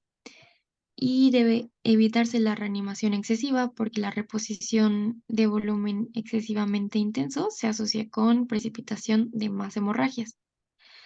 Y cuando se realizan transfusiones sanguíneas, estas deben apuntar hacia una hemoglobina superior a 7 gramos sobre decilitro. Ahora sí, para el tratamiento médico se emplean antibióticos profilácticos, que es casi siempre una quinolona o ceftriaxona, que son administrados antes de la endoscopía en pacientes cirróticos. Esto porque reduce las complicaciones infecciosas y la mortalidad. Otro fármaco que se puede emplear es la terlipresina, que es un análogo sintético de la vasopresina que se libera de manera sostenida y lenta, y este es eficaz para controlar el sangrado con reducción de la mortalidad. Otro fármaco es el octreótido, que es un análogo de la somatostatina, y este causa vasoconstricción de manera indirecta y disminuye el flujo sanguíneo portal. Y por lo general se administra como una inyección en bolo de 50 microgramos, seguida de una infusión continua de 50 microgramos por hora por vía intravenosa. Y este sirve para lograr una hemostasia y para prevenir el sangrado recurrente temprano. Y una vez que los pacientes se estabilizan del episodio hemorrágico agudo, se van a administrar a beta bloqueadores para prevenir nuevas hemorragias.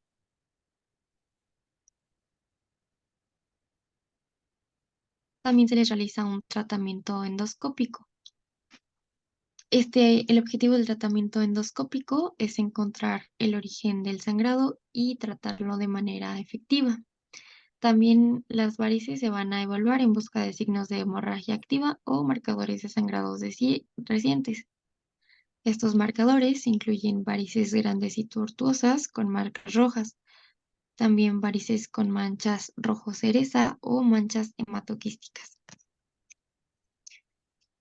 Ahora, para el tratamiento endoscópico, una técnica que se emplea es la ligadura endoscópica de varices, que es el tratamiento de elección para el control de la hemorragia aguda por varices esofágicas. Esta técnica controla el sangrado agudo en más del 90% de los pacientes, pero tiene una tasa de sangrado recurrente hasta del 30%. Siguiente, por favor.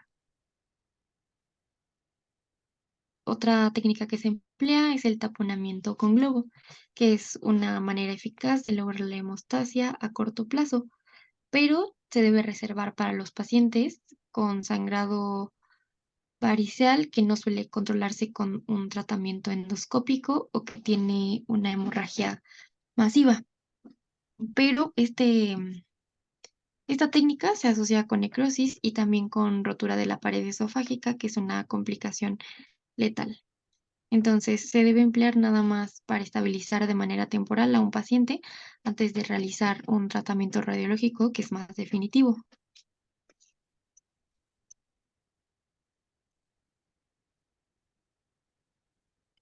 Ahora, como tratamientos radiológicos, está la derivación portosistémica intrahepática transyugular, que se abrevia como TIPS.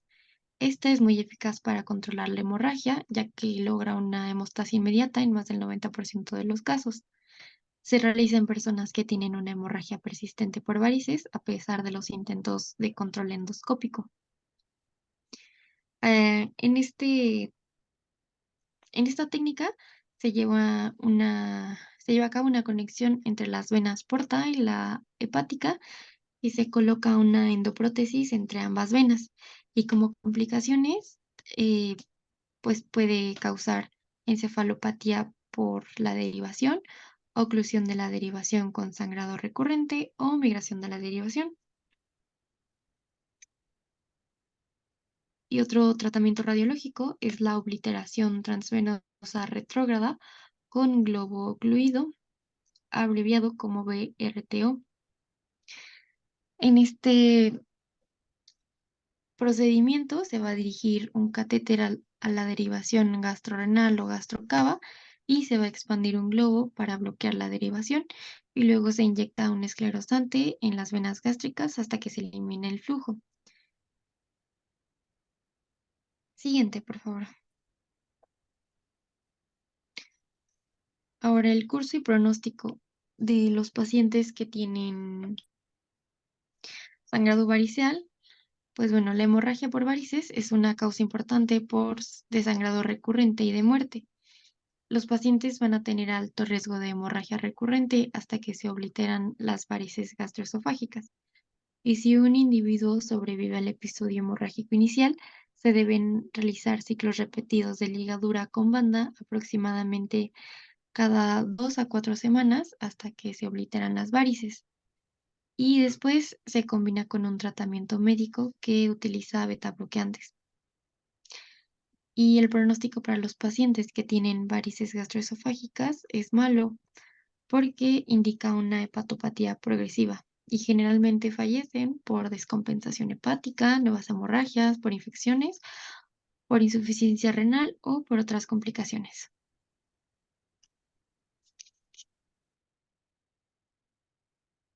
Y ahora vamos con la citis, que bueno, pues la citis es la acumulación patológica de líquido libre, pues en la cavidad peritoneal. La causa más habitual de esta, pues es debido a una cirrosis hepática.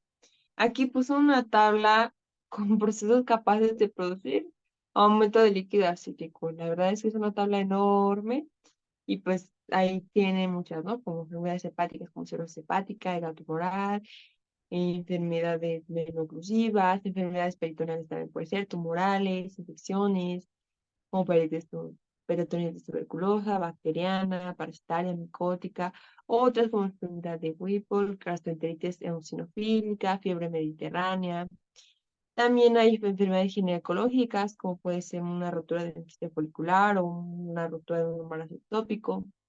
Ascitis en pacientes con SIDA, eczema, ascitis pancreática, entre otras. La verdad es que es una tabla muy larga y pues ahí está, pues, si quieren revisar todo.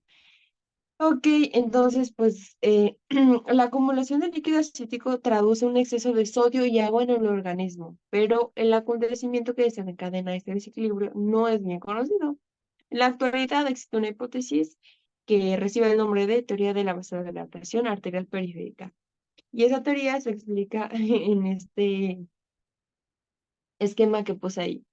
Ok, este dice que pues, o sea, traduciendo el esquema, se dice que va a haber pues, un aumento de la linfa en el sinusoide hepático, ¿no? Que acaba fundando hacia la cavidad peritoneal cuando el conducto torácico no puede drenarlo todo en su totalidad. Entonces, pues a partir de ahí hay una vasodilatación arterial esplácnica debido a que pues hay existencia hay glucagón, ácidos biliares, prostaglandinas, óxido nítrico elevados. Esto por una disminución de la creación hepática debido pues a una insuficiencia hepatocelular, ¿no? Entonces esta vasodilatación nos va a producir hipotensión arterial, hipervolemia y disminución de las resistencias vasculares periféricas. Esto activa el sistema nervioso simpático y nos va a producir pues que haya un aumento de la reabsorción de sodio en el tubo contornado proximal y en el asa descendente. Y esto pues una estimulación de la hormona antidiurética, lo que nos lleva a una activación del eje renina, angiotensina, aldosterona. Y aquí va a haber pues síntesis de la angiotensina 2 que produce pues vasoconstricción arteriolar renal. Aquí nos va a producir una insuficiencia renal funcional con oligonuria, disminución de la natriuresis y aumento de la urea y creatinina. Y pues la aldosterona va a producir un aumento de la resorción de sodio en el túbulo coronado proximal y colector. Esto va a producir una disminución de la natriuresis y un aumento de sodio en la sangre. Y pues después va a haber la afectación de la función renal, ¿no? Con efectos como el aumento de la resorción tubular de sodio. Y esto va a producir una disminución de la natriuresis y un aumento de sodio en sangre. Y también va a causar la disminución de la expresión de agua libre, esto con hipervolemia, hiperosmolaridad e hiponatremia dilucional, lo que nos provoca, pues, la asitis. Normalmente la asitis, pues, va a manifestarse como una distensión abdominal y, pues, si la cantidad de líquido de acidez es inferior a 2 a 3 litros, tu presencia pues pasa desapercibida, ¿no? Este solamente puede descubrirse en pruebas como la ecografía. Y cuando hay cantidades excesivas de líquido, pues puede producir una dificultad respiratoria, ya que va a haber una elevación del músculo diafragma. Y al aumentar la presión intraabdominal, pues la ascitis puede causar hernias umbilicales, cronales o incluso inguinales. Aquí va a presentarse pues como un edema en miembros inferiores y un 10% de los enfermos va a presentar también un derrame pleural y va pues que suele localizarse en el lado derecho y se relaciona, errores se relacionan más a defectos congénitos. Para el diagnóstico pues va a ser necesario que hagamos una exploración física, ¿no? Mediante la percusión abdominal, la matidez va a haber matidez cambiante en flancos, entonces vamos a evidenciar volúmenes de líquido intraabdominal. Va a haber uno que se llama el signo de la oleada acítica. Pues, es un signo que se evalúa mediante la percusión abdominal. Entonces, va a haber una matidez cambiante en ciertos flancos, en los decúbitos laterales alternativos, y pues mediante este signo vamos a ver en cantidades superiores a los 1500 mililitros para que este sea positivo. Y también tenemos el signo del charco, que es una maniobra que combina la percusión y la auscultación abdominal. Al mismo tiempo se va haciendo y se pueden llegar a detectar cantidades pequeñas, como podrían ser 120 mililitros. En el caso de las técnicas de imagen, pues cuando la cantidad de líquido es muy grande, en la radiografía pues se puede observar un borramiento de líneas de psoas y pues como se ve ahí, un aspecto general de vidrio esmerilado, ¿no? Y en este caso, pues la ecografía abdominal va a ser el método de elección diagnóstico para nuestra ascitis. También vamos a realizar una paracentesis diagnóstica, ya que así vamos a confirmar y vamos a obtener obtención de líquido acítico para un estudio de conocer su etiología. La paracentesis pues consiste en, bueno, se supone que se debe realizar en estéril.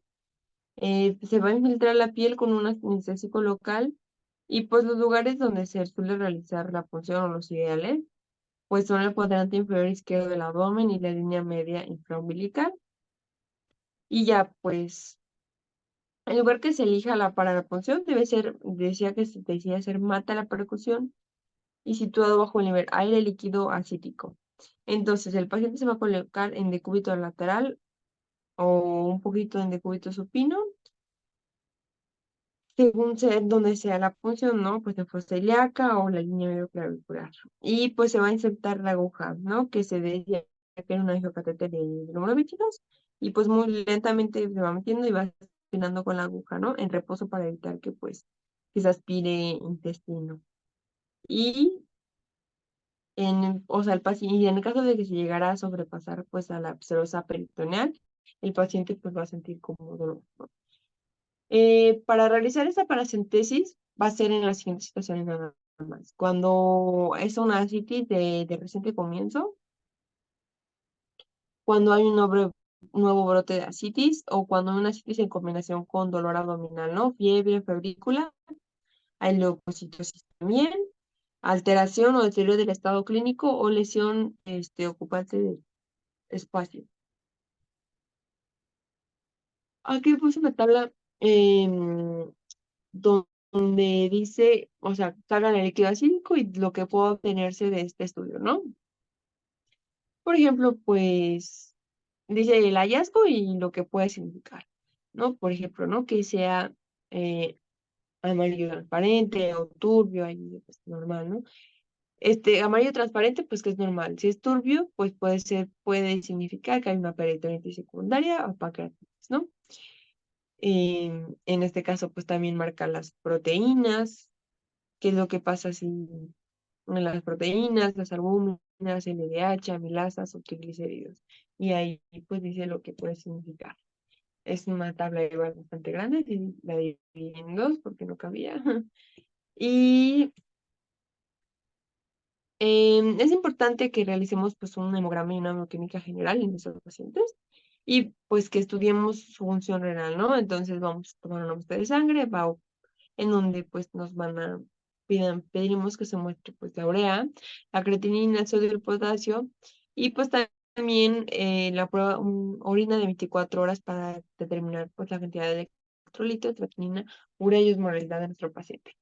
Para el tratamiento va a ser pues puede llevarse a cabo de forma ambulatoria y su objetivo es que haya un balance negativo de sodio y de agua. O sea, que las entradas de sodio en la dieta no van a superar las que salgan pues por la urina. Y aquí pues una tabla con las indicaciones para el traslado hospitalario de pacientes con ascitis, ¿no? Que sea como el primer episodio de ascitis complicada, que puede ser pues de atención, encefalopatía hepática, excreción de sodio, a menos 20 miliequivalentes por día, sodio sérico, menor a 130 miliequivalentes por litro, potasio sérico, albúmina menor a 3,5 gramos sobre decilitro, creatinina mayor a 2 miligramos sobre decilitro, o sospecha de peritonitis bacteriana espontánea o secundaria, y una acitis refractaria al tratamiento médico. Aquí pues otra tabla con el control del tratamiento de la citis según la expresión del sodio. Si hay una excreción, por ejemplo, urinaria menor a 10 equivalentes en 24 horas, el tratamiento va a ser espironolactona, 200 miligramos, más 80 miligramos de furosemida. Si la excreción es de 10 a 20 equivalentes en las 24 horas, aquí se dan 100 miligramos de espironolactona y 40 miligramos de furosemida. Y si la excreción es mayor a 30 equivalentes por 24 horas, esta se da dieta con o sin espironolactona asociada, ¿no? Que serían 100 miligramos. Se recomienda que haya reposo en cama y que haya una restricción del aporte de sodio en la dieta de estos pacientes, ya que el reposo en cama se recomienda porque, por ejemplo, pacientes cirróticos están en bipedestación, tienen ascitis, pues se asocia que hay una activación del sistema renina-angiotensina y del sistema nervioso simpático. Entonces va a haber una reducción del filtrado glomerular y de la excreción de sodio y una disminución de la respuesta de los diuréticos de gas. Entonces el reposo en cama pues va a ser útil en el tratamiento de ascitis en pacientes que tienen cirrosis. También va a ser necesario que haya una restricción hídrica, debe ser de 800 a 1000 mililitros por día. Esto consiste en hiponatremia dilucional, entonces hay sodio plasmático por debajo de los 135 miliquivalentes por litro. Y pues esta suele ser una situación frecuente en pacientes que tienen pues con cirrosis y ascitis.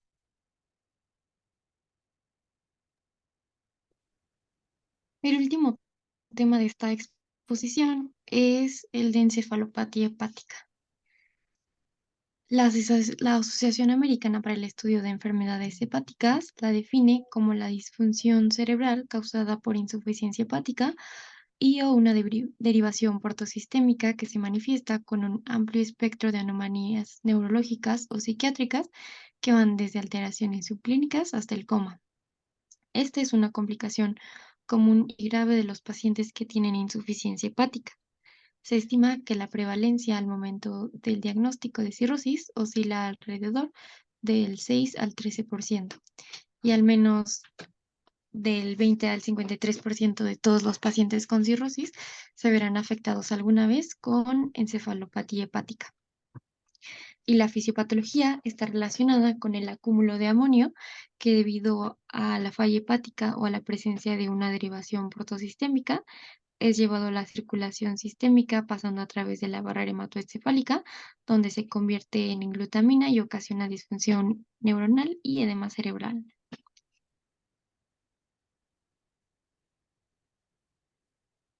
Según su etiología, se puede clasificar en 3 tipos. Se puede clasificar por falla hepática aguda, por cortocircuitos portosistémicos, que generalmente sucede tras la colocación de una derivación portosistémica intrahepática transyugular o por cirrosis hepática. Y también se clasifica según su gravedad y su curso o evolución.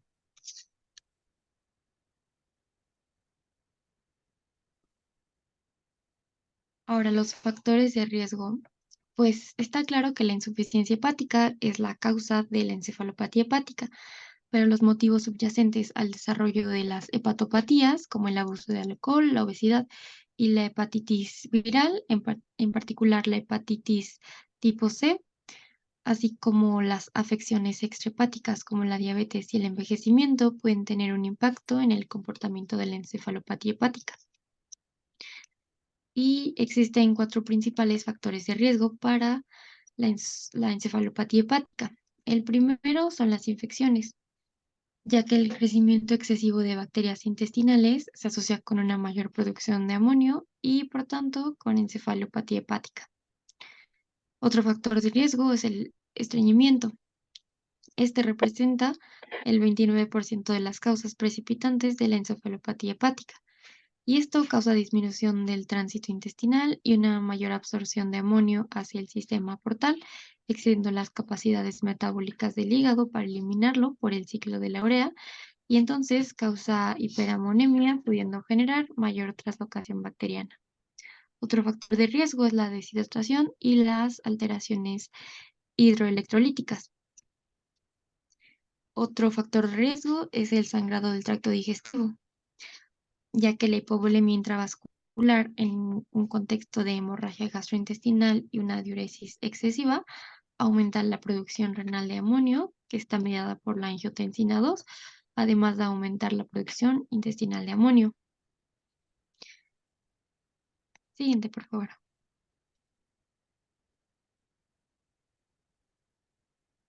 Otros factores de riesgo que pueden precipitar la encefalopatía hepática son el uso de opioides o de benzodiazepinas.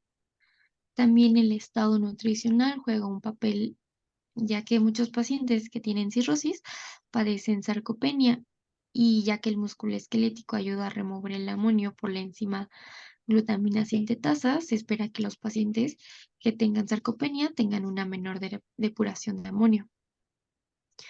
También es importante hablar de la enfermedad por hígado graso asociada a disfunción metabólica. Y esto, los estudios sugieren que la enfermedad por hígado graso se asocia a disfunción metabólica y tiene un impacto funcional negativo grave en el cerebro que resulta de la hiperamonemia y la neuroinflamación, incluso en pacientes sin cirrosis.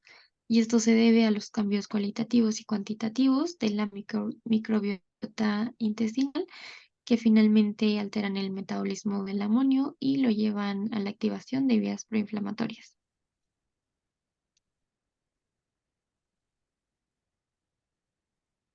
Ahora la fisiopatología. En la fisiopatología interactúan mecanismos interdependientes que favorecen la generación de neurotoxinas y aumentan la permeabilidad de la barrera hematoencefálica, permitiendo el paso de estas hacia el parénquima cerebral. La fisiopatología de la encefalía hepática del tipo A se da por falla hepática aguda, pero la falla hepática aguda es un síndrome clínico que resulta de la pérdida repentina y grave de la función de los hepatocitos en un paciente sin enfermedad hepática preexistente, como sucede en el caso de pacientes con hepatitis fulminante por una hepatitis viral o hepatotoxicidad por fármacos. La rápida pérdida de función hepática es el resultado de una necrosis masiva de los hepatocitos y se asocia con encefalopatía hepática y coagulopatía. En este contexto, se produce una alteración en el metabolismo del amonio y su depuración a través del ciclo de la urea, que ocasiona la acumulación del amonio. y este atraviesa la barrera hematoencefálica, provocando que los astrocitos, más bien provocando que en los astrocitos se transforme a glutaminas. Y la glutamina es un osmolito que ocasiona un desequilibrio osmótico y finalmente genera edema cerebral. Siguiente, por favor. La encefalopatía hepática del tipo B se da por cortocircuitos sistémicos, generalmente tras la colocación de una derivación portosistémica intrahepática transyugular, y al menos del 10 al 20% de los pacientes que tienen cirrosis e hipertensión portal puede desarrollar estos shunts portosistémicos espontáneos. Y al principio funcionan como válvulas de escape que permiten reducir la presión portal como un mecanismo compensatorio, pero, em, pero estos shunts son de baja resistencia y disminuyen la eficacia de la desintoxicación hepática, entonces se produce el escape de agentes inflamatorios y neurotóxicos hacia la circulación sistémica, razón por la cual se puede producir la encefalopatía hepática.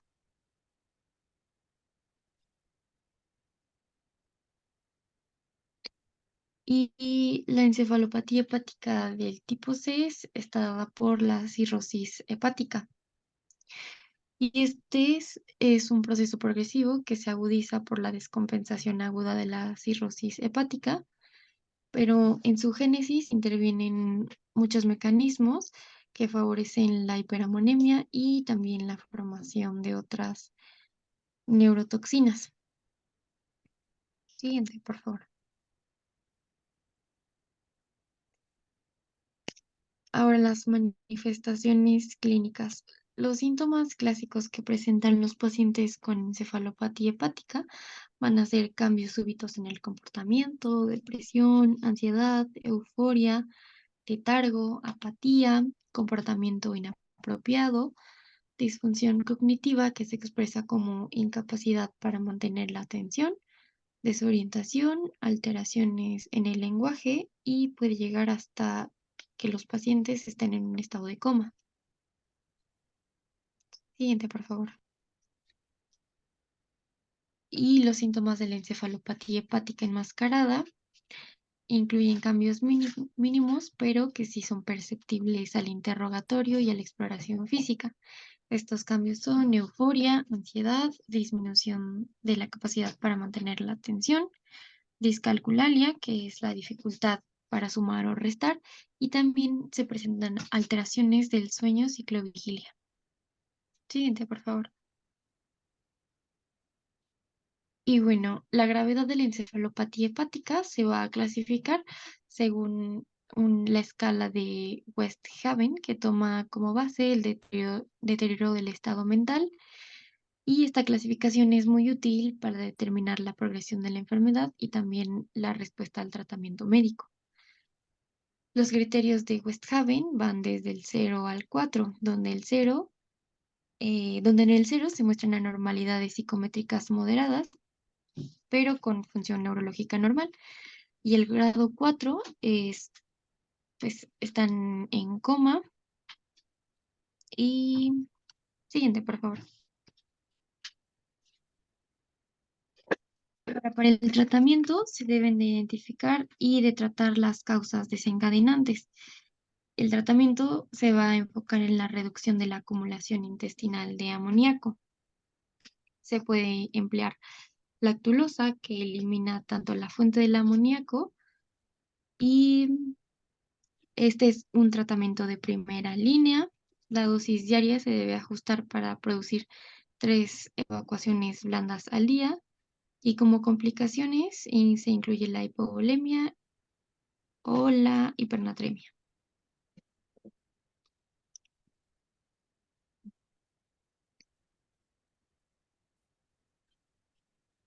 También se dan antibióticos que reducen la población de bacterias productoras de ureasa. Está demostrado que la combinación de rifaximina y lactulosa va a reducir la recurrencia de encefalopatía hepática. Y también se puede usar neomicina en combinación con lactulosa, pero esta combinación es ototóxica y nefrotóxica, por lo cual se limita su uso.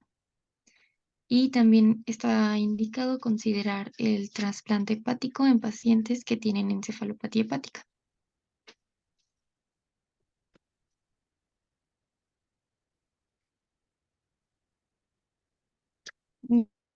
Y eso sería todo por nuestra parte. Gracias.